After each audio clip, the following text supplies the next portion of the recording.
va être très compliqué pour les nouvelles générations de comprendre ce que ça représente vraiment, de voir aujourd'hui des articles, des posts, des vidéos qui parlent noir sur blanc d'un Half-Life 3. Sur un titre de news, ça ressemble à une info comme une autre. En réalité, derrière ces trois mots, il y a plus de 20 ans d'attente, de théories, de faux départs, de frustrations accumulées. Half-Life, concrètement, c'est quoi? Bien, tu joues un personnage qui s'appelle Gordon Freeman, un scientifique muet, un mec normal, largué en plein cauchemar industriel. Tu commences ta journée dans le complexe de recherche qui s'appelle Black Mesa.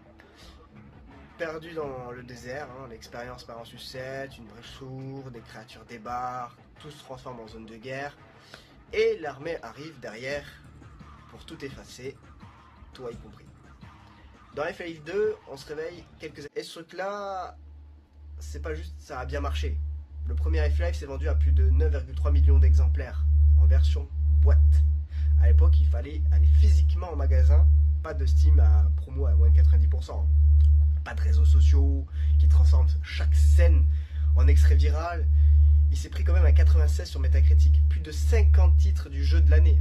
Il a été désigné meilleur jeu PC de tous les temps, ou meilleur jeu tout simplement de tous les temps, par des médias comme PC Gamer, IGN, GameSpot. Pourquoi est-ce que Half-Life 3 n'est toujours pas sorti? Et pour ça, la raison est plus obscure.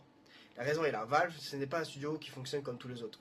Déjà, bon, ils ont quasiment un cash illimité, avec l'argent qui tombe en continu grâce à leur store, leur vente de jeux phares. L'argent n'est pas un problème. Le vrai blocage, c'est leur structure interne, leur façon d'organiser l'équipe. Sur place, il n'y a quasiment pas de hiérarchie.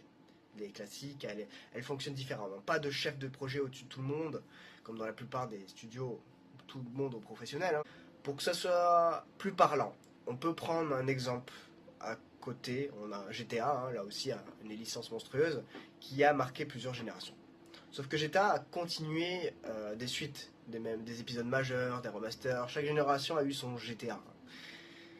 Un pont d'entrée, finalement, pour les joueurs. La série n'a jamais quitté la lumière. Half-Life, lui, s'est arrêté net en plein milieu de son histoire principale. Les anciens en parlent comme un mythe fondateur. Et les plus jeunes voient juste un nom qui revient. Et c'est là que le 3 prend une autre dimension. Half-Life 3, ce n'est pas seulement le prochain jeu de Valve. C'est une pièce qui manque pour refermer une histoire laissée en suspens depuis plus de 20 ans.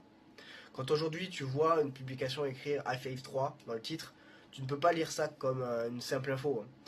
Pour ceux qui ont grandi avec la série, ça réouvre un dossier. Pour ceux qui ne la connaissent pas encore, ça peut devenir une porte d'entrée vers un univers de science-fiction oppressant.